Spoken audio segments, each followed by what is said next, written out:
Oof, gotta crack open a can of Spindrift for this one, I tell ya.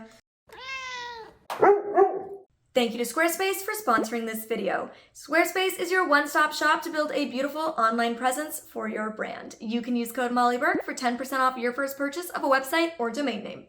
Oof, I am so steamy hot right now, and I'm gonna tell you a steamy hot story. Ooh. So, I'm gonna tell you a story that I'm like 99.9% certain I've never told you from when I was training with guide dog Ben. If I did ever tell this story, it was probably just like in some random vlog from guide dog training, but I'm fairly certain I haven't told you. And if I did, just pretend I didn't, because it's a fun one and like I want to have my moment. So recently I posted that video right there about how I am currently on a very happy singleton journey. And I mentioned that I never get asked out, which people for some reason are always surprised by. I'm not. I'm like, I can give you a laundry list of reasons I think people don't ask me out. So it's not surprising to me that I never get asked out. I'm flattered that other people find it surprising. Thank you. But yeah, I've like the story that I told in that video is one of two moments. And that one didn't even properly ask me out. He began, and then it ended real quick once he found out I was blind. That's the one of many on the laundry list of why I don't get asked out. When I was training with guide dog Ben, your girl got asked out. And it's a pretty fun story. So it is like, I still like smile when I think about this moment because I'm 29 years old and it is the only time a random stranger approached me and asked me out in my 29 years. And like, look, I get out there, you guys. I party, okay? I go to bars. I am at events all the damn time with work. And that was the one singular time in my 29 years of living that I was asked out by a stranger. So it does boost my ego every time I think about it, which puts a little smile on my face. And I want to share it with you. Makes my heart feel warm and fuzzy. But before I jump in, I do want to thank the sponsor of today's video, Squarespace. If you've been on this channel for a while now, you already know Squarespace is a long-term partner of this channel and I greatly appreciate it. Squarespace is the platform I use to host my website, mollyburkeofficial.com. I love Squarespace because it's kind of like a very easy, useful tool that anybody can really pick up and use to build their website because they have all of these different templates that you can use. And then once you select a template, you can customize the template further from there to make your website stand out and look completely unique to you and your brand. You can sell physical products on there, but you can also sell other things like newsletters. You can have a blog. You can sell private content. You can sell your time if you want to. You can connect your social media accounts, there's commenting features, and so much more. They allow you to build in alt text as an image description, so that way blind and low vision users like myself can have equal access to enjoying your website as anybody else can. You'll also have access to things like analytics and marketing tools. They really want to help support you in growing a successful business. And you can go to squarespace.com/mollyburke to get 10% off your first purchase of a website or domain name. All right. Now on to the hot goss. Isn't that the name of a saint, like of an angel? It is Saint Gabriel. Alexa, what is Saint Gabriel the saint of? Saint Gabriel is the patron saint of communication, mail carriers, postal workers, messengers, radio workers, television, telegraph, and telephone workers. Well, he had a very specific role. I mean, he was a good communicator. He was a very good communicator. Anyways, so this happened, I don't know if it was week 1 or week 2. I want to say probably early week 2 is going to be my guess. When I trained with Ben, it was only 2 weeks of training due to COVID. So I want to say it was early week 2. And we were doing kind of like pretty basic training still. And so the guide dog school I go to, the Mirror Foundation, is in Quebec. So it's predominantly French-speaking area of Canada, which is why my pupperinos all know French commands. The school is in a place called St. Madeleine. And nearby, there's a small town called, I'm going to butcher this. I am sorry, my Frenchies. St. Hyacinth. And that is where we do a lot of our kind of basic street training. That's where we go a lot of days. We sit at this cafe there and one by one we go out with the trainers and we do street crossings and stuff like that. Obstacle work, whatever, just basic outdoor training. So that's what we were doing. And it was my time for my walk. And I do my walk. It's whatever. It's fine. It was like 1 block down, 5 blocks across, 1 block up, 6 blocks across. And when I was on the way back, so I was like maybe like at the beginning to midway through the long stretch back of the 6 blocks, I heard a motorcycle go by. And I kind of like jolted because it's a really small town, so like it's not very busy. So it was like I was like just caught off guard by the sound of like a loud motorcycle zooming past. And my trainer, who was walking behind me, was like, oh, it's a motorcycle. And I was like, okay. But it's also funny because at one point in this walk earlier, when I was like doing the long walk there, the trainers were giggling behind me. Now keep in mind, it's a like pretty small family business. Most of the trainers have known me for a very long time. A lot of the staff there have been there for as long as I've been going, in 2007. So one of the trainers starts laughing. He's known me since I was 13. He starts giggling and I turn, I look and I'm like, what? Am I doing something wrong? Like what? And he's like, we're just talking about how you look like a 12-year-old from behind. And I was like, thanks, Ian. And he was like, it's true. You look like you could be in our kids' class from behind. So I was genuinely looking like a 12-year-old, okay? And I was at guide dog training. Like, I'm not turning up. Also, I was like in a relationship. I wasn't like looking for anything, right? So I'm not looking my finest. Let me give you a visual. I was wearing my hair in a ponytail with a little silk scrunchie. I was wearing a pink like waffle pajama top, a little mini brown backpack with a black fanny pack for the dog treats. I had my little Ray-Ban sunglasses on, black leggings, and tennis shoes, like actual proper gym shoes, like the shoes I wear when I work out at the gym with my trainer. Not cute gym shoes, like gym shoes. Actually, I have the outfit. I think I have every piece here. I'm gonna give you a proper, I'll be right back in my finest. So this is basically what I was giving, okay? Different dog. This is what I was giving, okay, to the best of my abilities of recreation. Oh, he's like, that's my training treat pouch. What are we gonna do? Okay, so basically the outfit like is almost exact, but I had different sunnies on. They were like a very old pair of silver Clubmasters, but those were the closest I could find. And the backpack wasn't my mini Gucci backpack. It was just a mini brown leather backpack from Roots. But like, these are the exact shoes I was wearing. My little, what are they? What brand are these? Under Armour. My Under Armour sneakers. It's very hard to find proper gym shoes in my tiny foot size. Black leggings and this like TNA top. Don't get me wrong. And this with the, it's like just a lot of strappage, you know? And don't get me wrong. Like, I don't think this is not cute. But this isn't like, don't you want a piece of this? You know what I'm saying? It's not giving like, ask this girl out. Like, maybe if we were like training together and you were like, okay, she's like dressed pretty like meh, but like she's got a dope personality, which, hello, I do. But this man did not know me, okay? We're gonna get to it. Okay, so I just wanted to give you the full visual that like, I wasn't strutting. Look, all the times I go to the bars in my freaking finery, looking hot, turning it up, and man, I'm like, Like, they can't see me, like they're the blind ones, okay? It's rude. Have I ever been bought a drink by a random stranger? Also no. When girls are like, gonna go to the bar and get free drinks tonight, I'm like, how though? I don't know, maybe it's because I can't do the like, you know, the eyes. I can't like make the eyes across the room, be like, yeah, come on over here, talk to this. You know, I don't know. And even if I could, that would be how I do it, which probably looks far more creepy than seductive, so. Let's see what Elton thinks. Elton, why do you think nobody asks me out? He says it's because you have me.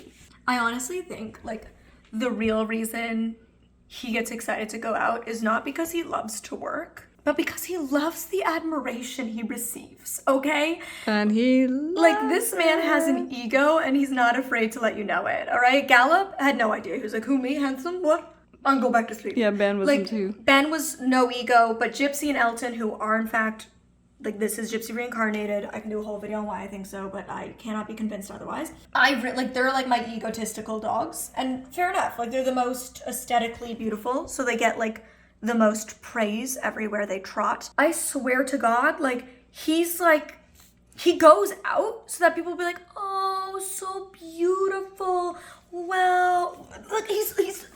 nudging me, poking me. He's like, yeah, you got it right.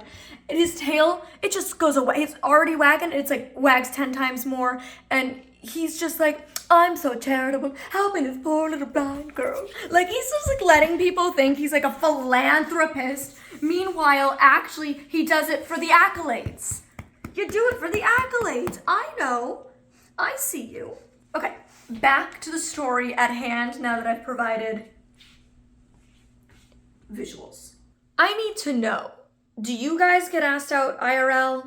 What's your love life like? Because I feel like I'm scrolling on TikTok and I see all these girlies who are like having drinks bought for them, having men like swoon, and I'm like, am I the only one that this doesn't happen to? Let me know. Have you been asked out in real life, like just a random man boldly shooting his shot? Or are you like me and you just don't seem to have that kind of game? I'm more of the girl you get to know and then you think she's attractive. That's my read on things. Okay, so where was I? I'm walking back, I hear the motorcycle, yada yada. Literally think nothing of it, obviously. I'm rocking my best 12-year-old vibes. I get back to the cafe where my mom is waiting. She like didn't come on that training walk with us because we had gotten so much footage at that point, she didn't need to. So when we went back to the cafe, we were just like doing some work, like replying to emails and stuff like that. And we're probably at the cafe for like 10 minutes when this guy walks in and we're like at the table right next to the door. So I'm facing the door. My mom has her back to the door. He would walk in like in front of me, basically, like past me behind my mom's back. So he walks in, he kind of walks to like the middle of the cafe. It's a pretty big cafe. And then I guess like he's like looking, turns around and sees me. He comes over, picture this ladies, picture this, takes off his motorcycle helmet, puts it under his arm as they do. He comes over, all right? So I'm sitting and, you know, I'm small to begin with and all my height's in my legs. So when I'm sitting, I'm short, all right? Like table's basically at my chin. So I'm sitting at the table and he walks on over, struts his stuff, takes his helmet off. He does one of these. You know, can you see me? Can you still see me down here? No.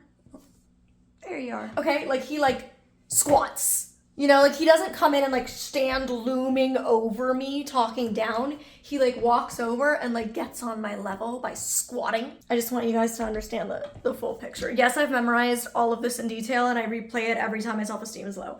So basically he like scrunches and I look over and I don't know who he is. Like for all I know, he's one of the guide dog trainers. I can't see. But then all of a sudden he just starts like in French. He has sunglasses on and he has a mask on because COVID. And so he's like speaking a bunch of French. I know he has sunglasses and a mask now because my mom told me. And I just look blank-faced. Again, now for all I know, he's like one of the workers at the cafe who assumes I know French. So I'm just like looking like a little damn deer in the headlights. And he stops and he goes, English? I was like, yeah. He switches to English with like a French accent, obviously. And he was like, I just wanted to come and ask for your number. And I was like, am I in the Twilight Zone? Like, what is happening right now? And I'm literally at the table with my mother. And I'm like, what is going on? And I look at my mom, I look at him, I'm confused and baffled because again, never happened to me before. I was just like, oh, I don't live here. And he was like, oh, you're just here to get the guide dog. And I was like, yeah, I'm here training with the dog. And he was like, oh, okay, that's too bad. You're very beautiful. And I was like, it's like I've never heard those words in my damn life. And I was just like, thank you so much. What's your name? And he was like, Gabriel. And I stuck my hand out and I was like, it's nice to meet you, Gabriel. I'm Molly. He's like, well, I hope you have a great rest of your day. And that was our full exchange. And it lives rent-free in my mind. Whew, I'm getting steamy. I need a drink. Cool me down. Cool me down. So he then like just leaves. He was not in the cafe to get a drink and happened to see me. Like he drove his motorcycle past me whilst we were training, went out of his way to park the motorcycle and come to the location he saw me enter, come to find me to ask me out. So he's like, goes out of his way to come and find me just to have that exchange. It wasn't like, it was like, oh, I was grabbing a coffee. What are the coincidences that I just saw her? I might as well ask for her number. Must be a sign. No, he like, that was the entire purpose of his trip to that cafe. Flattering. Very flattered. So then I'm giggly and I'm giddy because I'm feeling fabulous about myself. My mom was like, wow, that must feel nice. Like, we're praising me, right? Well done. You actually got asked out. Keep in mind, I mean, I'm not saying like you guys know I've had multiple boyfriends. I've dated a lot. I actually had it going on in high school. Didn't I? Yes, you did. She peaked romantically in high school, okay? Like middle school and high school, Molly, the boys be chasing, okay? My friends were constantly like, how do all the guys want to date you? And I was like, I don't know. All my friends would come to me for dating advice. All my friends would come to me for like, what do I reply to his text with? And I'd be like, this is what you say. Like I don't know how. I actually had a situation where like all of my guy friends all at once decided they wanted to try to date me. That sucked. Because essentially every day going to school went from like going to hang out with my guy friends to going to hang out with a bunch of guys that were hitting on me all day to see who could get me first. Spoiler, none of them. So yeah, I don't know why. I just had it going on back then. Peaked young. And ever since I like got out of my longest relationship, when I was with that guy for 2.5 years in my early 20s, God, I think we broke up at 21. Like ever since then, like my romantic life went downhill. And I think it just became the world of apps. And also, I don't know, I think a lot of things happened. Like I feel like it's hard to date as an adult. Like when you're in school, they're just right there. But the moment you leave school and you're in the real world, especially because I work for myself, so I'm not like in an office. It's just hard to meet people. Apps suck and I hate them. Yeah, so I feel like I just peaked young with the romance. So it's not like I've never been asked out. It's just I've always been asked out either like through the app or from like a person who was my friend. And then we like fell for each other and started dating. Like I've never had a random person ask me out. And so anyways, I of course, I'm then like, what did he look like? So my mom said that he was a Caucasian male in his mid to late 20s with a kind of short buzzed haircut, sunglasses on so we couldn't see the eyes, a mask so we couldn't see the face. So I don't know what was going on under there. And he had a bunch of tattoos. He was very tattooed, which I am very into. Look, I can't see the tattoos, but I love a man with tattoos, okay? Because like sighted Molly loved a man with tattoos. I was an alternative girly, right? So I was into the alternative boy aesthetic. My first boyfriend was very alternative, and honestly still is. It's so funny because he was a snack. He was hot, okay? Also still is. When people would find out, he was like basically like a local celebrity for just being hot. And when people found out that we dated for like 9 months, which was a long time at 14 and 15, people were constantly like, he dated you? You dated? And I was like, can we not act? Your shock is offensive. He actually was in love with me, thank you. But yeah, so I really peaked young, but that's okay because Gabriel with the motorcycle and the tattoos, oof, even now that sounds hot. He thought I was cute in this, looking like this at guide dog training. Enough to park his motorcycle and trot his happy booty up into that place and shoot a shot. And I appreciated that. And Gabriel, that will stick with me for the rest of my life because I will probably never have that experience again. If time has told me anything, it's that is not gonna happen. The one thing I do wonder is like, what was the trigger for him? Because I was looking like a little 12-year-old with her pooch, like a little blind girl getting her doggy, sitting with her mom at the cafe. Like none of that to me screams like, wow, I think I'd like to get with her. So I'd be very curious to know from his perspective the story, though I'm certain we'll probably never find out. So that's the story I never told you from guide dog training, my little juicy tea, and I was riding that high for days, let me tell you. Riding that high for days. But I decided not to tell the story out of respect for the fact that I like currently had a partner. So I was like, I won't tell that story, but now I don't, so I can tell the story, and there you have it. And if you like story times, you can click over here to check out this one. And if you want to hear the update on my current love life and that other story about the guy asking me out almost like halfway, you can click over here to check that video out. Thank you again to Squarespace for sponsoring this video. Go to squarespace.com/mollyberg for 10% off your first purchase of a website or domain name. Love you guys.